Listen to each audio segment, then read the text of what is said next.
Hey everyone, we're going to do another one with NBN Never Advance. Sorry for the delay in uploading more videos, but I ran into some issues with Open Broadcaster software, which is what I'm using to record. I think I've got it all sorted out, so we're going to try again.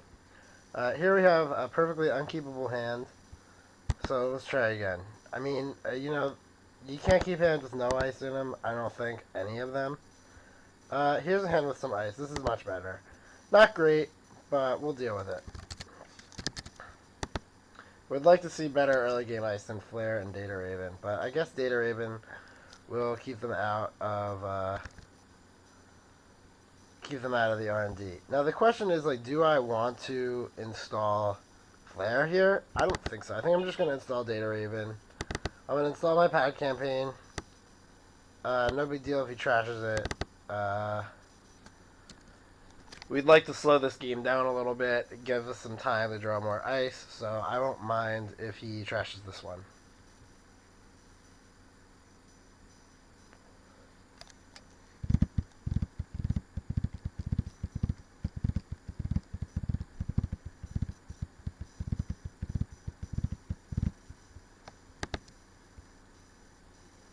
Alright, here he is running on the fourth click. Good to know that he's the kind of person that is willing to do that.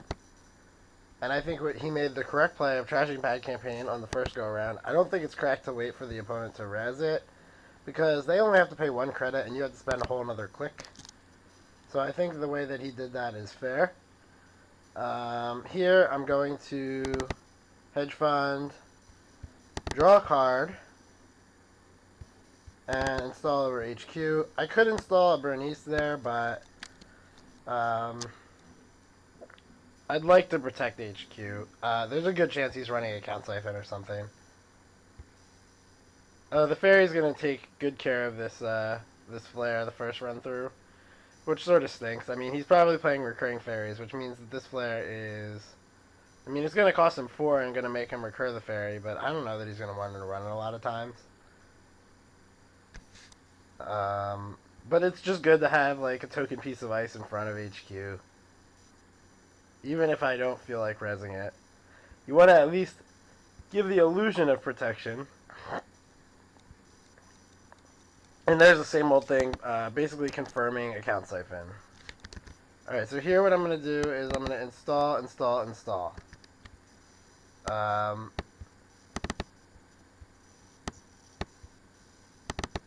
He doesn't have a lot of creds to be screwing with all this.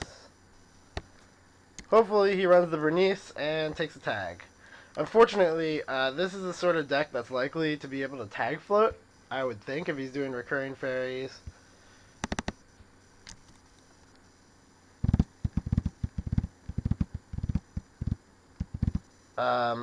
So this Data Raven might turn out to be sort of mediocre.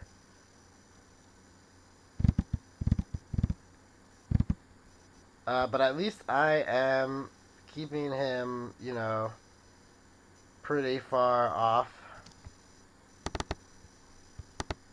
of, you know, credits. I don't know that without a resource he's going to be able to recover very well.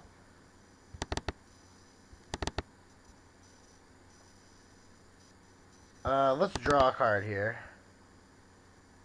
And we'll draw another card. Oh, all 3 hedge funds. That's pretty good.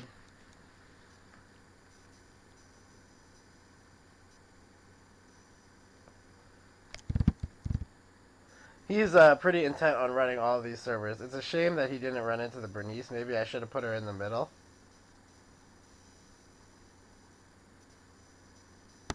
But he doesn't look interested. But yeah, he's definitely playing like Faerie Recursion. Not terribly good news for me because I'm running a lot of sentries and I'm hoping to tax him. I've only drawn sentries at this point. Oh man, and Nerve Agent. So I better be scoring out these agendas sooner rather than later, I guess. All right, here what I'm going to do is I'm going to set up this remote server in front of the Bernice, and I'm going to start trying to score things. If he can get in, Bad day for me. The Draco will at least make him burn a Faerie. Um, and the Bernice will give him a tag. So he'll be able to steal this agenda if he really wants to. But he's going to be, losing a Faerie, draining me 1 money with pop-up window. And he's decided that, it wasn't worth it, and he's letting it in. It's a shame we don't have an Astro Strip here. Always better to start with an Astro Strip score if you can. But it looks like a no-go for today. Alright, he's discarding a Yogg. Yogg's an interesting choice for this type of deck. It might mean that he's playing Data Suckers. It might mean that he's just playing 1 Yogg, 1 Gordian Blade. And it might mean that he's just totally cold to Tollbooth, but I wouldn't expect that. Discarding self-modifying cards. So yeah, he's clicking for credits and clicking to draw cards after trashing the Sand. This is a pretty good shape for us to be in. I mean, the Sand would have been nice because we have so much money, but at least we have this server. And we'll continue to, push agendas through on this server until he figures out that he can just run on it. Alright, sure gamble, just fine. Here I'm going to install Jackson here, install marked over here, and then put money on the previous marked accounts. Hopefully he, he decides, okay, I can get into this server now, and runs on it, which would be great. This is the sort of thing you want to bait people into. You don't need to be, playing like really trappy cards. You just want to be wasting their money, wasting their resources. So this is the sort of server where it only costs me 1 when he makes a run on it, and it's going to cost him, actually it'll cost me 0 because he's paying my pop-up window. And it's going to cost him, a pretty good amount to like remove the tag if that's what he wants to do. I'm not particularly vulnerable to account siphon right now. Though getting like a TMI up on HQ would be pretty important here.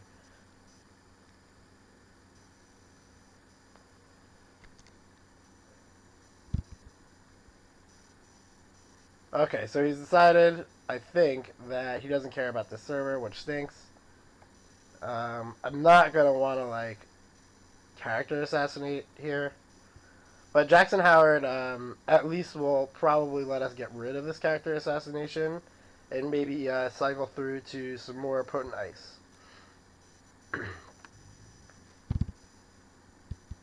Man, Magnum Opus and Pro Contacts? Okay. So we should probably hurry up. Let's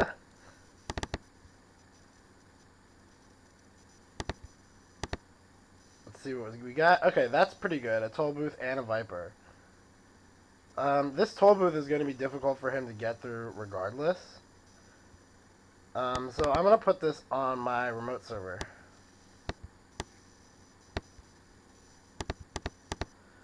Then I'm going to Viper R&D. If he wants to come in and get my hand, that's not a big deal right now.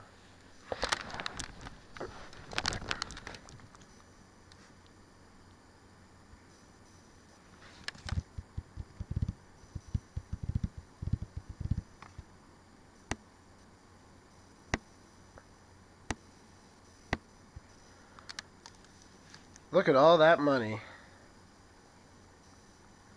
Alright, so he's currently got 2 memory units left. He's playing Magnum Opus, which means probably no Data Sucker. I don't see that there'd be a lot of room. I wouldn't think that he's playing a console or anything, having the extra memory from Chaos Theory. He's got 3 influence spent on a single Faerie. He could be playing more. He did play it naturally. He's spending 2 influence on that, 1 on that. So we've seen 6 influence. It could just be the rest is 2 account siphons. Wouldn't surprise me very much. Same old thing. On the other hand, he could be vamping. There's another pop-up window. Let's draw with Jackson.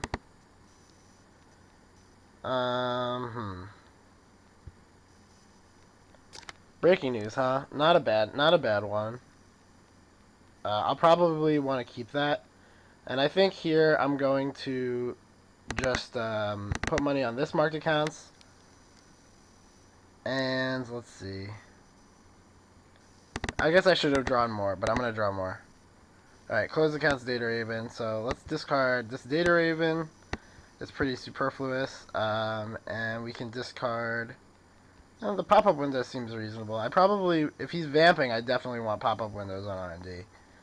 He's not running any of these servers, so I'm thinking vamp is pretty likely. And I'll discard this snare.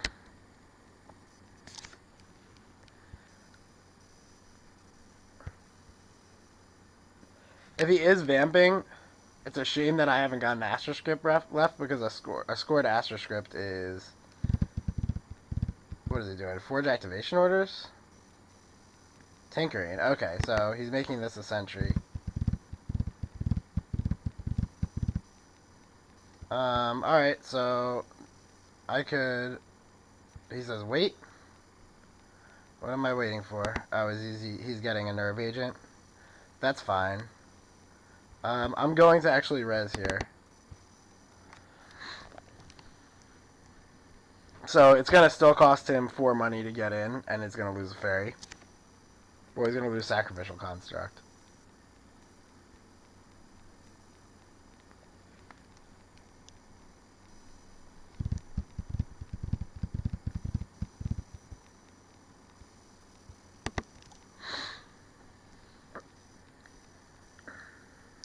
Alright, so he's in one time. And he sees a pop-up window. Perfect. Nothing of consequence.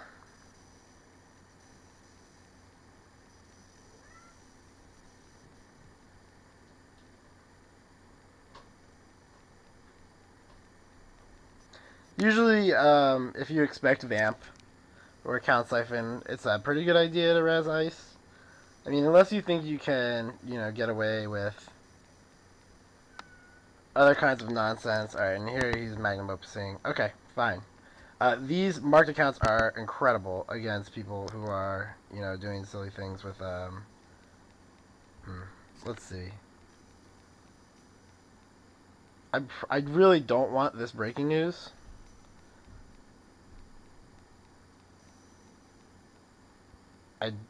So I'm gonna draw more cards. Here is another sentry I can put on HQ. I could also just put pop-up window on HQ, but I want to save it for R&D, I think. So I'm gonna put Caduceus here, and I think I'm actually gonna. I could click for a credit, but I think I'm just gonna put money on marked accounts. I don't really care if he runs anywhere. This closed account's probably going to be a little lackluster. Maybe I'm wrong. Maybe that closed accounts is important, but all these other cards seem a little bit better right now. He doesn't have a barrier breaker. He's only got 1 memory.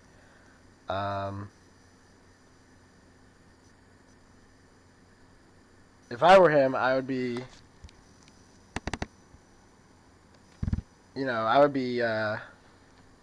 trying a little bit harder to siphon me or vamp me or something.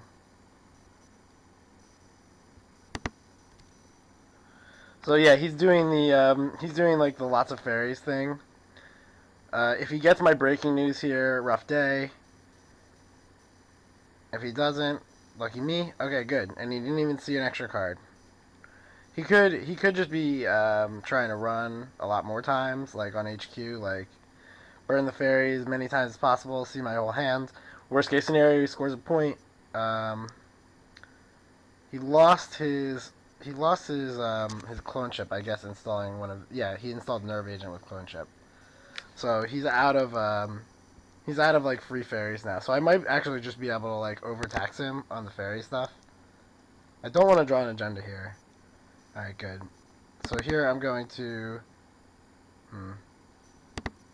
here I'm just gonna score breaking news. Get me my 1 point.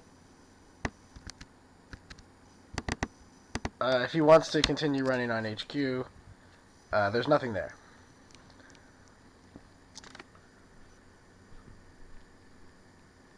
Really, this guy should be going after my marked accounts, like, as soon as possible.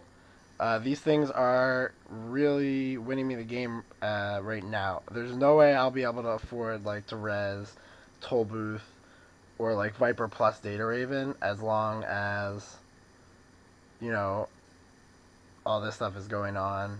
Um, if he kills my marked accounts, and he can just take like a turn and a half, Opus up 5 times, run twice. He takes 2 turns and kills both my marked accounts. Very worthwhile endeavor for him.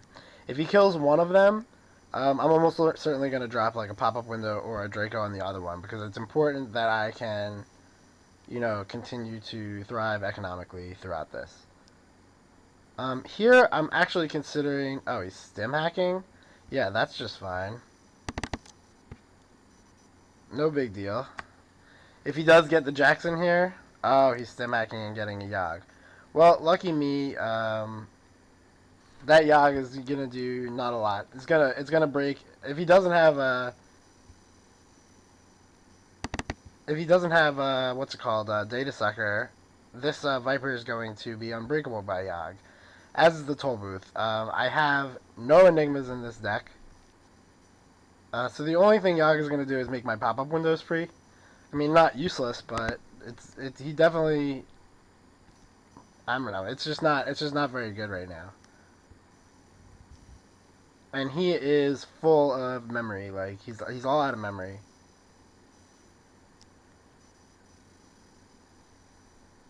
And let's see if he wants to trash this Jackson Howard.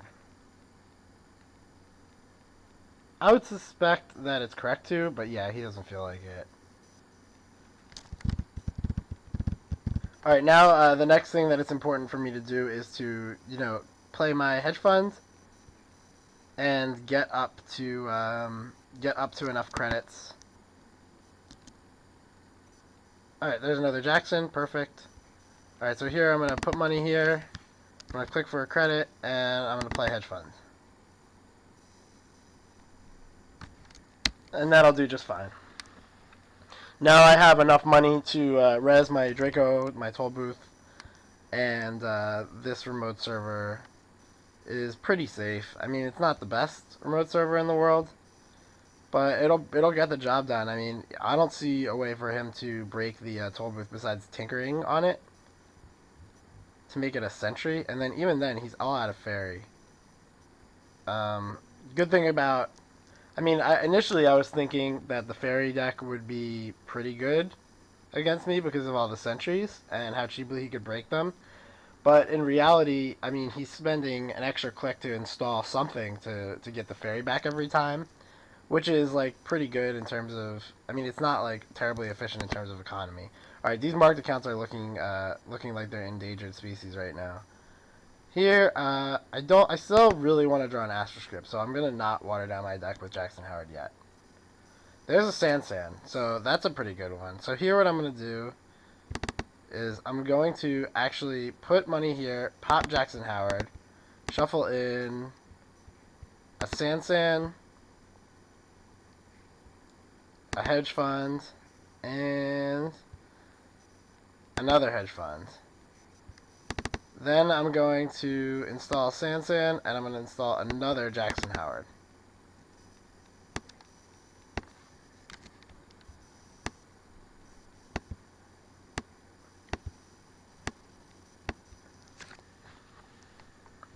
This way, I never leave a window where you can just run archives, but at the same time, I still, I represent an agenda. I make him, think about making a run on this server. It would be pretty fruitless, but, I mean, as long as the Sansan is here, all my agendas are very live. Alright, so there's a Deus Ex. That can break through Nerve Agent for free. Or, through Flare for free. It can also prevent snare damage. Let's see. Do I even want to res this Caduceus here? He doesn't have a way to break it, so I'm going to say yes. I'm going to run these traces. The first one I'm going to run for the full amount. And the second one I will run for just 2.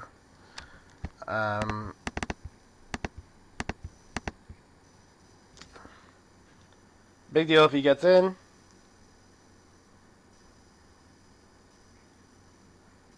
he'll see all my cards, but he won't steal an agenda. I mean, right now, I'm in full fast advance mode. I've got a remote server, and I've got R&D ready to be protected, and here he is running a whole lot of nothing in my HQ. Which, I mean, like, I think, like, if somebody puts the Trace 2 on me there, I'm not even sure I continue. Like, what's the point? Paying 2 money, losing a Deus Ex, and, like, if I was... I don't know. Maybe I should have even pumped a little more into it to make him think that it was worth paying, when it actually definitely isn't. But, I mean, it's not going to keep him out, so... In most scenarios, I'm not pumping up a Trace. Alright, so he's running the archives. Finally. So I'll put back breaking news, I'll put back my character assassination, and I'll put back the last hedge fund, because I can always use more money. Now it's time for me to protect R&D a little better. All I've got right now is this Viper. I mean, the Viper's pretty good. He's not able to break it. There's a hedge fund.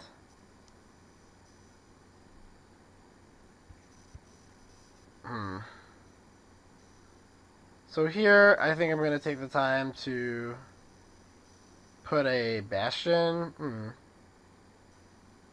I'm not sure where he's going to try to run or whether he can actually break through this toll booth, but it feels like R&D is a little less safe. Maybe I think I'm just going to draw a card first. Hedge fund. Okay, so I'll draw a card, I'll hedge fund, and I'll hedge fund.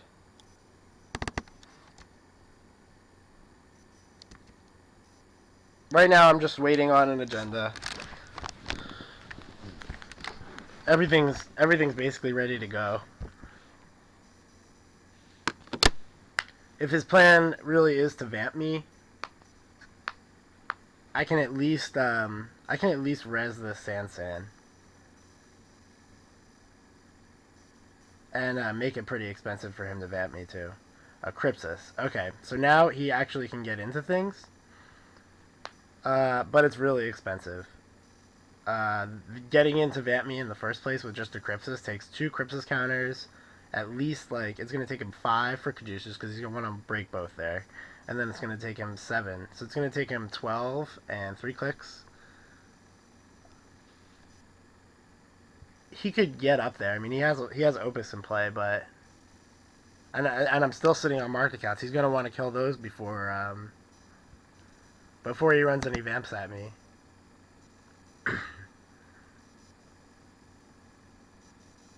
This is looking pretty locked up. I don't see a way that I can suffer any serious damage here. I mean, come on, Astroscript. Don't I play you?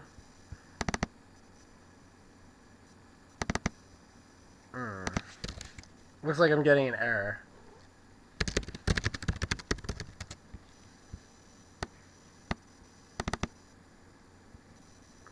Ah, it looks like the game broke. Oh.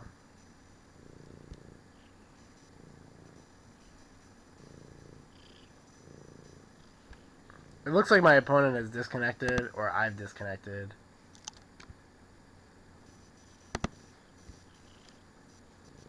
I would think that it's my opponent. Alright, well, thanks for watching, guys. I'll upload this one anyway, if it worked out. You got the general idea. Yeah, good show. This was a win in my book.